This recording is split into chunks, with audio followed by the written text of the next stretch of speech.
안녕하세요. 저보다 한 살 연하인 남편과 결혼해서 길고도 짧은 2년 반이라는 결혼 생활을 마치고 다시 혼자가 되는 길을 선택한 올해 30대 초반의 여자입니다. 결혼 전에는 나이는 그저 숫자에 불과하다고 생각했어요. 왜, 나이 먹고도 나이값 못하는 사람들이 한두 명이 아니잖아요. 저희 회사에만 해도 저보다도 몇 살이나 많은데, 겉으로는 말 못하지만 나이를 거꾸로 먹었나 싶은 사람이 한둘이 아니었습니다. 그리고 뭐, 한두 살 차이가 그렇게 크게 차이 나는 건 아니잖아요. 연애하는 동안은 남편이 저보다 한 살 어리다는 걸 종종 까먹을 만큼 어른스러운 모습을 보여줄 때도 있었죠. 회사도 다르고 서로 일하는 분야도 다르지만 저보다도 한 살이 어린 나이에 저보다 사회생활도 늦게 시작해놓고도 회사에서 능력으로 인정받고 두각을 나타내고 하는 거 보면 나이는 그저 숫자에 불과하고 오히려 보고 배울 점도 많다고 생각했죠. 하지만 장점도 있으면 단점도 있는 법인데 정작 봐야 할 단점은 생각 안 하고 너무 좋은 점만 보고 결혼을 한 게 아닐까 싶은 생각이 드네요.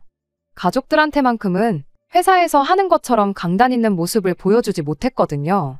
이제 와서 무슨 소용이겠냐마는 연애랑 결혼이 다르다는 말이 무슨 말인지 정확하게 이해가 됩니다. 어쩌다 보니 결혼하자마자 시부모님이 살고 있는 아파트와 같은 단지에 신혼살림을 차리게 되었어요. 덕분에 시부모님과는 이웃 사촌으로 살게 되었지요. 그 결정을 내릴 때 당연히 이게 잘하는 짓인가 고민도 많이 했었어요. 그나마 같은 동은 아닌 게 천만다행이지 않냐는 남편의 위안은 솔직히 말에 귀에 들어오지도 않았습니다.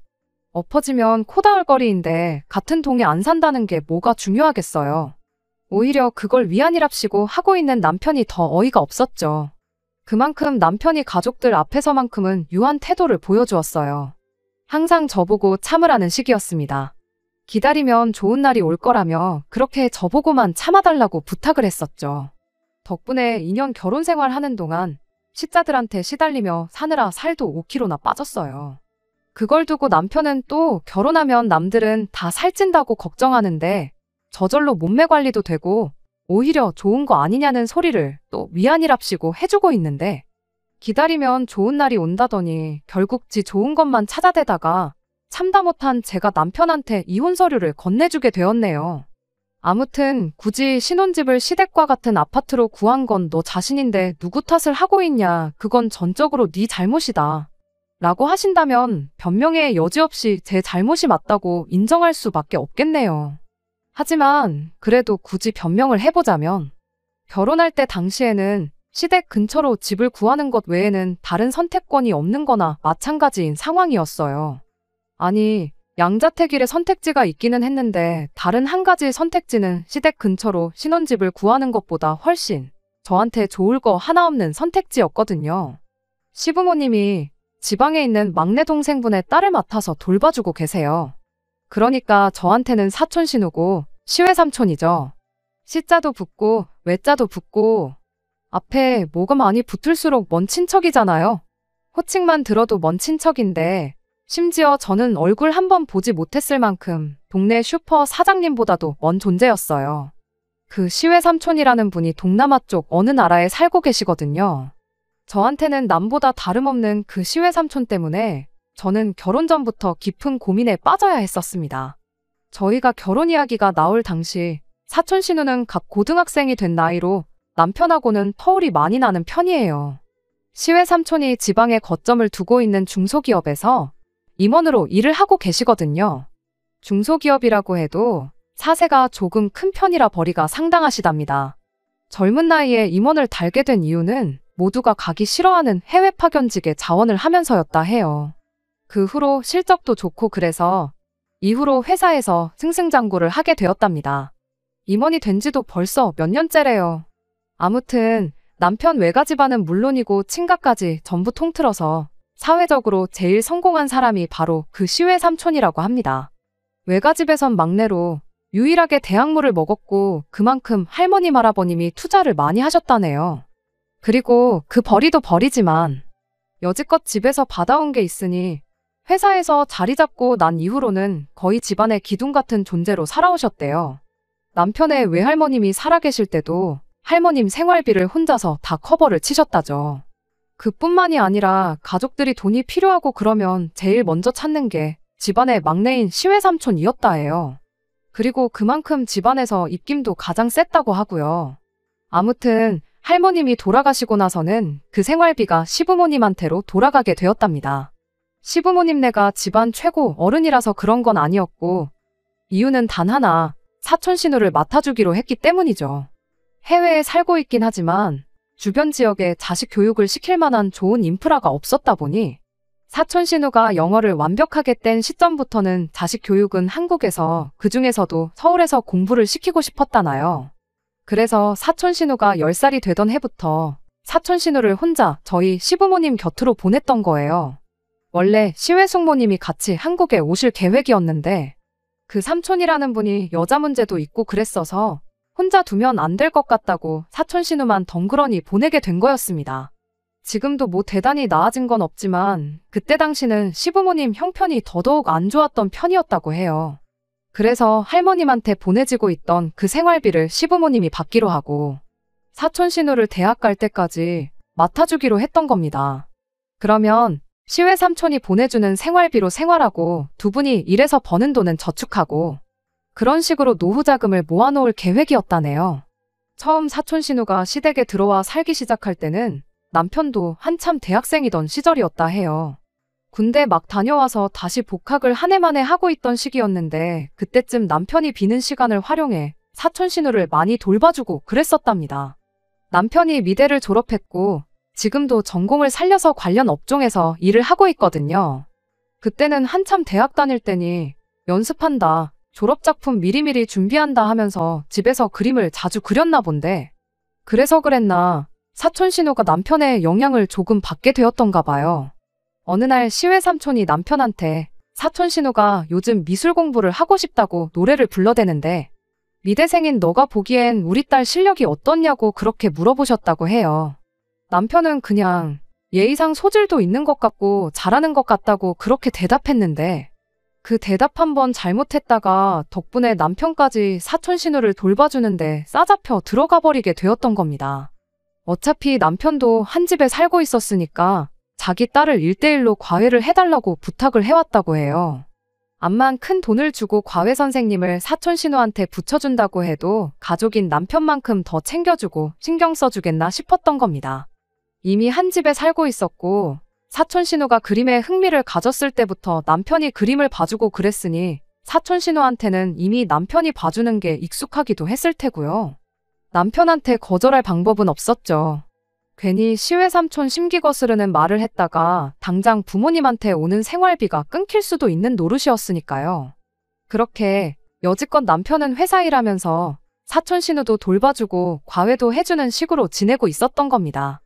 이후로 저희가 결혼하게 된다면 사촌 시누한테는 당연히 새로운 과외 선생님을 구해줄 거라 그렇게 생각했었는데 그때 시외삼촌이 여태 남편한테 배웠는데 갑자기 고등학생이 되자마자 선생이 바뀌면 쓰겠냐고 고집을 부리기 시작한 거예요. 가르치는 방식도 다를 테고 애도 선생님이 바뀌어서 적응하는데 시간이 걸릴 수도 있지 않겠냐면서 결혼을 하더라도 사촌 시누를 계속 봐달라고 그랬다는 거죠. 그렇게 저희들한테 두 가지의 선택지가 주어지게 되었던 겁니다. 시부모님이 살고 있는 아파트에 신혼살림을 차리던가 아니면 사촌 시누가 대학에 갈 때까지 신혼집에 방 한 칸 내주고 데리고 살던가 라는 두 가지의 선택지였죠. 둘 다 안 된다고 거절을 할 수는 없었습니다. 그렇게 되면 시외삼촌이 시부모님에 대한 경제적인 지원을 아예 끊어버리겠다고 나왔기 때문이에요. 시부모님도 처음엔 시외삼촌한테 그건 너무한 거 아니냐고 따지긴 했다고 해요. 그런데 돈 주는 사람이 싫다 하는데 시부모님 발언이 무슨 힘이 있었겠나요? 시부모님 딴에는 그거라도 받아야 노후에 자식 손 안 벌리고 살 방법이 마련되는 유일한 방법이었으니 말이죠. 그렇다고 저희가 시부모님 노후를 책임질 수도 없는 노릇이잖아요. 오히려 시부모님이 자식 손 벌릴 생각 없이 두 분 스스로 노후 대책을 세우고 계셨던 게 감사할 지경이었죠. 그나마 다행인 건 저희가 결혼할 때쯤이면 사촌 시누 입시까지도 2년이면 결과가 나오는 상황이었다 보니 그 정도 기간은 어떻게든 버티면 되겠구나 싶었어요.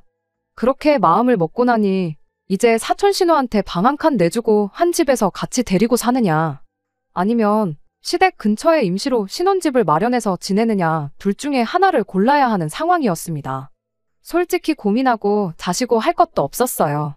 어차피 남편이 사촌 신우 과외를 해주는 건 달라지는 것이 없는 상황에 애 뒷바라지까지 해주기보다는 차라리 시댁 근처에 전세로 신혼집을 구해 살다가 대입이 끝나는 즉시 전세금 빼고 2년 동안 모은 돈으로 새 집을 구하는 게 누가 봐도 합리적인 선택이었습니다. 저는 이날 이때까지 그때의 선택지가 딱 두 가지밖에 없다 생각했는데 지금 다시 생각해보니 저한테는 한 가지 선택지가 더 있었네요. 그냥 결혼부터 안 해버렸으면 되는 거였는데 왜 그때는 그 생각을 못했는지 모르겠네요. 아무튼 2년이면 뭐 못할 것도 없겠다는 생각이었고 그때는 저도 제 나름대로 머리를 굴려서 혹시나 찾아올 수 있을 안 좋은 상황에 대한 대비책을 세우기 시작했어요. 일단 주 3회 봐주던 과외는 무조건 세상이 두 쪽 나도 남편이 시댁으로 직접 가서 봐주는 걸로 조건을 내걸었습니다. 그 부분은 남편도 아무런 문제가 없다 했지요. 그래도 혹시나 싶어서 비슷한 가격대에 조금 더 큰 평수도 있었지만 일부러 제일 작은 평수의 방도 2개밖에 없는 집으로 구했어요. 어차피 전세고 딱 2년 정도만 살고 사촌 신우 대학 가는 즉시 방 빼고 이사를 나갈 생각이었으니 집이 좁은 것쯤은 크게 문제될 건 없었습니다. 일부러 방도 남는 방 하나는 아예 누가 자고 갈 생각은 꿈도 꾸지 못하게 옷방으로 꾸며놨어요. 2년만 살다 이사 나갈 거 아니냐고 일부러 커다란 짐도 몇 개 들여놓아서 창고처럼 만들어버렸죠. 이 정도면 적어도 시부모님이 마음이 바뀌어서 사촌 신우를 저희 집에 보내지는 못하겠구나 그런 생각을 했었거든요. 지금 생각해보면 참 오만방자한 생각이었지요. 약속이야 안 지키면 그만인 거고 목소리 큰 사람이 이기는 이 세상에 그런 잔머리가 통할 리가 없었다는 걸 왜 그때는 생각 못했던 걸까요? 이제 막 고등학생이 된 사촌 신우도 너무 어리게 생각했고 늙어서 자식 손 벌리기 싫다고 조카까지 떠맡아 키우며 노후 자금 마련하시던 시부모님을 너무 좋게 생각했던 겁니다. 당연한 소리겠지만 그렇게 신혼살림 차린 직후에는 별다른 문제랄 게 없었어요. 처음 이야기되었던 것처럼 과외하는 날이 되면 남편이 아예 시댁으로 퇴근해서 사촌 신우를 두어 시간 봐주고 집에 돌아오고 무난한 일상이었죠. 그때까지만 해도 폭풍이 오기 전이 제일 조용한 줄도 모르고 이 평온한 날들이 계속되리라 그렇게 생각하고 있었습니다. 괜한 노파심에 쓸데없이 대비만 하고 있었구나. 밥솥도 괜히 1인용 밥솥을 샀구나. 그런 사소한 후회도 하고 그랬죠. 그러던 어느 주말이었습니다. 날씨도 좋고 그래서 모처럼 남편하고 둘이 멀리까지 놀러 나갔다 온 날이었어요. 결혼하고 나서 이래저래 바쁘기도 했고 경황도 없어서 항상 데이트는 집 근처에서 짧게 하고 그랬었는데 오랜만에 코에 바람도 넣고 그러니까 참 좋았죠. 그렇게 데이트 잘 마치고 집에 왔더니 사촌 신우가 저희를 반겨주더군요. 있어서는 안 될 사람이 집에 있으니 이게 무슨 상황인가 싶었어요. 사촌 신우가 하는 말이 시부모님 때문에 집이 너무 소란스러워서 집중도 안 되고 여차저차해서 여기로 피신을 왔다 하더라고요. 그 말에 남편이 별로 대수롭지도 않은 반응을 보이고 그냥 방으로 들어갔어요.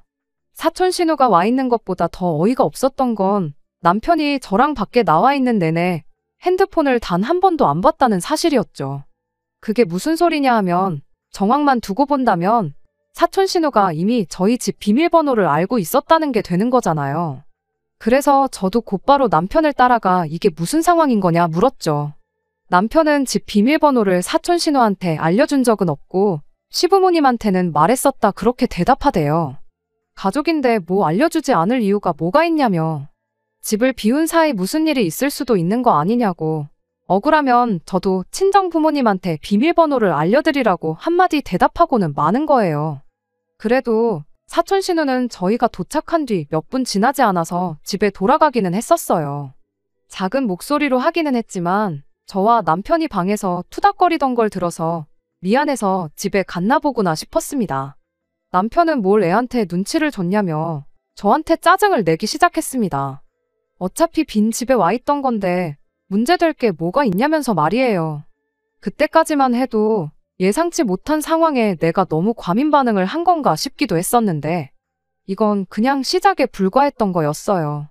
그날 이후로 사촌 신우가 조용해서 집중이 훨씬 잘 된다는 핑계로 저희 집에 와 있기 시작했거든요.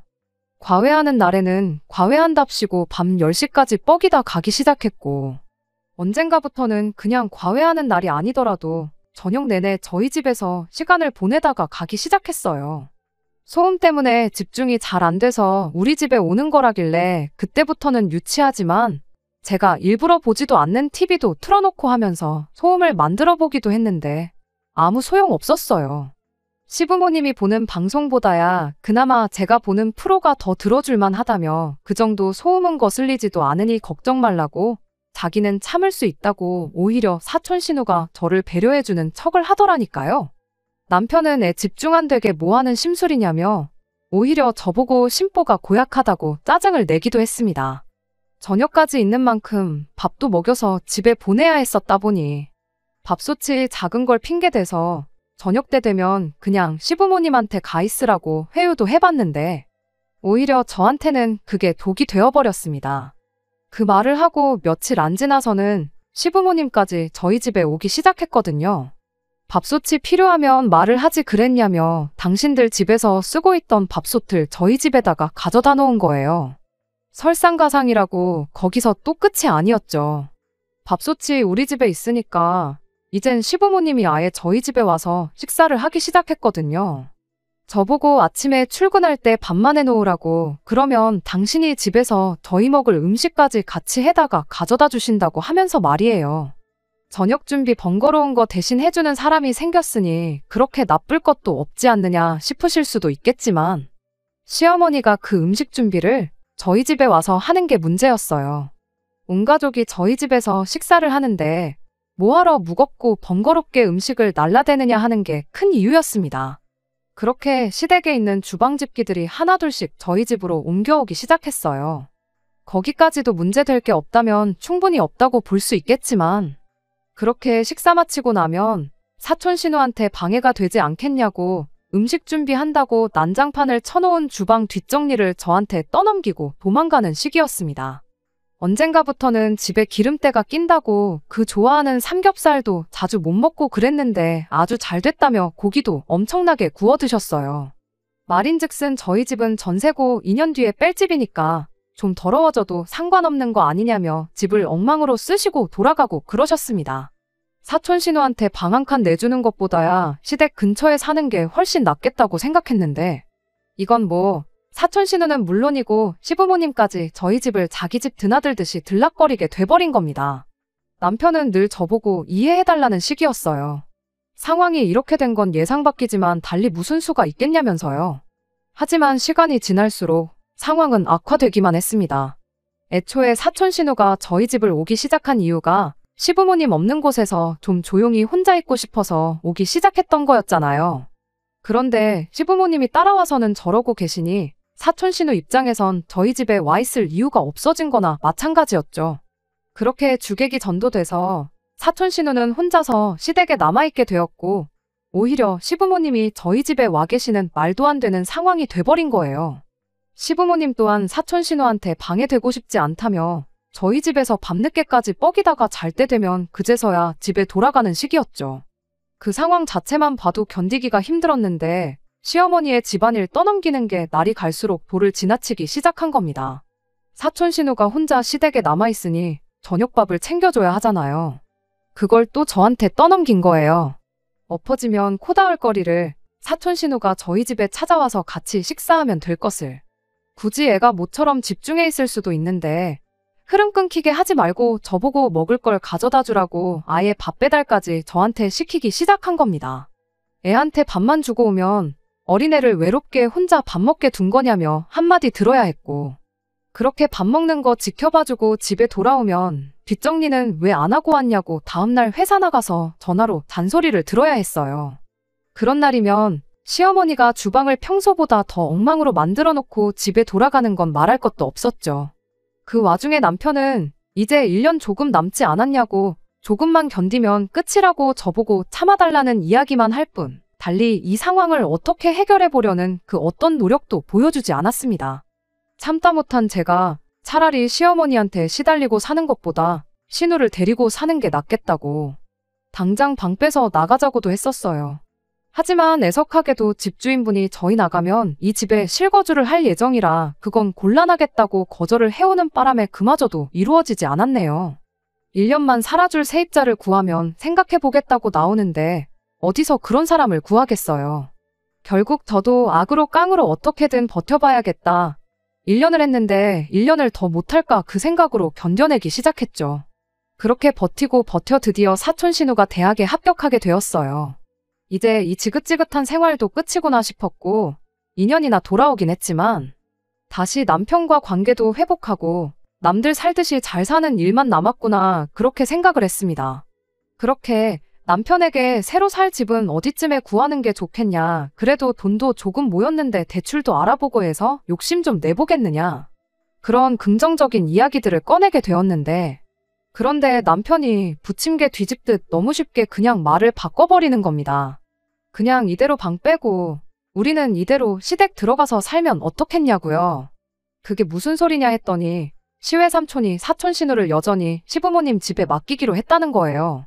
대학 갔다고 애를 혼자 살게 하는 건 아닌 것 같다고, 학교도 마침 시댁에서 비교적 가까운 곳으로 가게 되었겠다, 보내던 생활비는 계속 줄 테니 딸을 좀 더 부탁한다고 했다 하더래요. 뭐 시외 삼촌 입장에선 충분히 그럴 수도 있겠구나 싶었는데 그게 우리랑 무슨 상관이냐 물었죠. 결혼할 때야 당신이 사촌 신우 그림도 봐줘야 하고 공부도 도와줘야 했던 거니 어쩔 수 없었던 거지만 이제 대학도 합격했고 더 뭐 가르쳐줄 것도 없는데 우리 이사 나가는 거랑 아무 상관없는 거 아니냐 따졌죠. 그랬더니 남편이 상관이 없긴 왜 없냐면서 시어머니 이야기를 꺼내는 겁니다. 시어머니가 며느리랑 같이 지내니까 참 좋았다고, 원래 가족이 다 같이 살맛대고 북적북적 살아야지 진짜 가족 아니겠냐며 저희랑 같이 살기를 원하셨다 해요. 말인즉슨 그동안 사촌 신우 배려해준다는 핑계로 저희 집에 와서 지내면서 귀찮은 거 며느리 부려먹고 그랬던 걸 포기하기가 싫었던 거죠. 내가 미쳤냐고, 지난 2년을 어떻게 참아왔는데 또 그렇게 살 생각은 없다고 대번에 거절을 했더니 남편이 네가 뭐 고생을 해도 얼마나 했다고 유세를 부리냐며 짜증을 내기 시작한 겁니다. 아예 결혼하자마자부터 시부모님을 모시고 사는 사람들도 있다고, 오히려 저는 시어머니 덕분에 편하게 지냈다면서 말이에요. 어디 뭘 보고 저딴 소리를 하나 했더니 시어머니가 그간 저녁 식사 준비해줬던 걸 가지고 저러는 거였어요. 제가 거의 1년 반이 넘는 세월 동안 시모가 개판을 쳐놓은 집을 정리를 해야 했던 건 남편 눈에는 들어오지도 않았었나 봐요. 심지어 저녁 때 되면 사촌 신우한테 밥 배달까지 해주고 왔어야 했는데 그 와중에 몇 번은 그 사이를 못 참고 셋이서 저 빼고 밥 처먹고 저한테 남은 걸 저녁이라고 먹으라고 했던 적도 있었거든요. 단 한 번을 나 대신 고생 한 번 했던 적 없는 인간이 고생을 했네 안 했네 따지고 있으니 어이가 없대요. 나는 그렇겐 죽어도 못하겠다고 끝까지 고집을 부리니 이번엔 남편이 작전을 바꿔서 감정에 호소를 하더라고요. 네가 고생했던 거 왜 모르겠냐. 그런데 우리 엄마도 그만큼 고생을 했다. 다른 사람도 아니고 조카 비위장 맞춰줘가면서 지내는 우리 어머니는 얼마나 고생스러우셨겠냐. 그런데 이제 며느리가 생겨서 모처럼 1년 반 편하게 지내신 건데 그동안 고생하신 게 있으니 이 정도 호사는 누려도 되는 거 아니냐 하면서 말입니다. 지 딴에는 어떻게 시어머니가 고생하고 힘들었던 이야기하면서 제 동정심이라도 끌어내보려고 했던 것 같은데 어린 반푼어치도 없는 소리를 하고 있으니 어이가 없더라고요. 시어머니가 뭐 나 때문에 나 좋으라고 고생한 거냐고요. 시외 삼촌한테 돈 얼마 받겠다고 자처해서 사촌 신우를 맡아준 거지 그 고생을 나 때문에 한 거 아니지 않냐고요. 남편은 따지고 보면 그게 저 때문에 하신 거나 마찬가지라고 바로 대답을 하대요. 말인즉슨 노후 자금을 우리한테 손 벌리기 싫으니 안 해도 되는 고생을 하신 거 아니겠냐고요. 그래서 제가 다시 대답해줬어요. 그러니까 그게 널 위해서 그 고생을 하신 거지 왜 자꾸 나를 싸잡아서 같이 계산을 하냐고 했죠. 막말로 자식 위해서 정말 그런 힘든 고생길을 선택하신 거면 나한테도 잘하셨어야 되는 거 아니냐고. 자기 고생한 걸 나한테서 보상받으려고 하니까 그게 문제인 거라고. 진짜 자식을 위하는 사람이었으면 애초에 여태 나한테 그렇게 갑질을 해서도 안 됐고 했다고 한들 이제 와서 말 바꾸고 같이 살자는 말도 꺼내면 안 됐다고 정확하게 남편을 이해시켜줬습니다. 그랬더니 남편이 이렇게 한마디 하대요. 여태까지 잘해놓고 왜 이제 와서 태도를 바꾸냐고요. 내가 몇 번이고 못 해먹겠다고 한 거 기억 안 나냐고 그 와중에도 꾹꾹 참고 오늘까지 기다렸던 건 이것만 지나가면 앞으로 우리가 남들처럼 잘 지낼 수 있겠다는 기대가 있었으니까 한 건데. 당신 말하는 꼬라지 보니까 당신한테는 그럴 마음도 없는 것 같고 앞으로 둘이 잘 지낼 수 있겠다는 확신도 없다고. 내가 미쳤다고 그 고생을 또 하고 살겠냐고 그냥 이혼하자고 했죠. 시어머니 고생한 거 갚고 싶으면 그거 당신이 직접 갚으라고. 나는 더는 할 생각 없다고요. 그렇게 저는 친정으로 들어가 남편과 별거를 시작했어요. 남편을 시댁으로 쫓아내버리고 저 혼자 지내는 방법도 있었지만 시댁이 코앞인데 저한테 좋을 거 하나 없었고 단 하루라도 그 근처에서 지내고 싶은 마음도 없었습니다. 남편은 그 와중에도 제 마음을 돌려보겠다고 안간힘이었는데 다 소용없는 일이었죠. 나중에 가선 시어머니한테서까지 전화가 오대요. 상황이 어떻게 돌아가는지도 모르고 저한테 조건이랍시고 내거는 게 어이가 다 없었습니다. 시외 삼촌이 평생 거기서 살 것도 아니고 몇 년만 더 있으면 시외 숙모랑 같이 한국에 돌아오기로 했다고. 그러니 그때까지만이라도 한 집에 같이 살면 어떻겠냐는 조건이었어요. 엄청 선심 쓰고 양보해주는 척 말 꺼내는 게 어이가 없어서 그걸 말이라고 하는 소리시냐 한마디 했죠. 시어머니가 저한테 네가 뭘 착각하고 있는 것 같다면서 주절주절 같이 살면 좋은 점에 대해 열변을 토하기 시작했어요. 결국은 돈 이야기였죠. 그동안 네가 개고생한 것처럼 이야기하는데 내가 니들 먹을 밥까지 챙겨주고 그런 거 모르냐. 그게 돈이 얼마인 줄은 아느냐면서 그 덕에 니들이 지금 이사 나간다니 어쩌니 하는 소리가 나올 만큼 돈으로 모을 수 있었던 거 모르냐는 소리를 하더라고요. 두 사람 2년치 식비 좀 아꼈다고 그게 얼마나 되겠나요. 그걸 말이라고 하고 있는 게 참으로도 어이가 없었습니다. 그랬더니 어디 식비뿐이겠냐고 같이 살면 당신들이 당신 돈으로 관리비도 내주고 이것저것 다 해주겠다고 그냥 들어와서 월급 받으면 받는 대로 모으기만 하면 된다고 하는데 확실히 선을 긋지 않으면 똑같은 소리만 계속 해댈 것 같아서 밥 이야기부터 해보자고 한마디 했어요. 누가 밥 같은 거 해달라고나 했냐고요. 애초에 가까이 살 뿐이지 완전히 독립된 삶을 살기로 했던 건데 마음대로 먼저 찾아온 게 어머님 아니셨냐고요. 그리고 그 밥 해줄 때 저 먹으라고 해줬던 거 하나 없지 않냐고 다 사촌 신우가 먹고 싶다고 했던 거 남편이 평소에 좋아하는 거 아니면 두 분 좋아하는 삼겹살 집에 기름때가 낄 때까지 먹은 기억밖에 없다고. 저를 위해서 뭐 계란 후라이라도 하나 붙여준 적 있으셨냐 따졌습니다. 말하는 거 듣자 하니 어머님 덕에 밥값 굳었으니 내가 그 시집살이를 견디는 게 당연하다 생각하시나 본데 어림도 없다고 그냥 아들 반품 받고 아들 돈이나 아껴주시라 했죠. 그리고 그렇게 밥값 아껴줘서 모은 돈으로 식모살이 마다않는 새며느리 구애 합가해서 같이 살든 말든 알아서 호강하라고 한마디 하고 말았습니다. 그렇게 완전하게 남편과는 끝내게 되었네요. 막상 이혼 수속을 밟기 시작하고 나서 며칠 지나지 않아 남편이 다시 저한테 연락을 해왔어요. 시어머니가 남편한테 같이 안 산다고 그랬답니다. 그 이유가 뭔지는 말을 안 해줘도 알 것 같았어요. 몇 년만 지나면 시외 삼촌네가 한국 돌아와서 사촌 신우 데려가고 생활비 주는 것도 끝나지 않겠나요? 그럼 이제 그간 모아둔 돈으로 노후를 즐겨야 할 텐데 장가 보내서 손을 떠난 아들을 다시 품에 끼고 살자니. 며느리가 번거로운 집안일들 알아서 다 해줄 때야 상관없었겠지만 혼자서 할 줄 아는 거 아무것도 없는 아들 밥까지 챙겨주고 그러려니 얼마나 번거롭겠어요. 게다가 생활비까지 한 푼도 안 내도 되게 해준다고 했는데 조카 돌봐주면서 힘들게 모은 노후 자금을 집안일 아무것도 안 하고 밥만 축내는 아들한테 쓰다니 그건 싫었던 거겠죠. 그런데 남편은 이제 와서 저한테 한다는 소리가 시어머니가 같이 안 산다고 했다고, 이제 와서 저한테 이혼하기로 한 거 모르고 원래 계획했던 대로 행복하게 잘 살자고 그런 말을 짓거리더라고요. 혼자 무슨 상상을 하고 온 건지 희망에 가득 차 있는 얼굴을 하고 있는 남편 면전에다 대고 됐다 그랬어요. 뒤늦게 생긴 효심 변치 말고 시어머니가 같이 살기 싫다고 해도 두 분 돌아가실 때까지 그 집구석에서 부모님 곁을 지키라고 한마디 해주고 나왔네요. 지난 2년 가까운 시간 동안 개고생했던 것만 하겠냐마는 그래도 할 말은 다 쏟아내니 속은 후련해졌어요. 다시 생각해봐도 제가 잘못한 게 맞아요.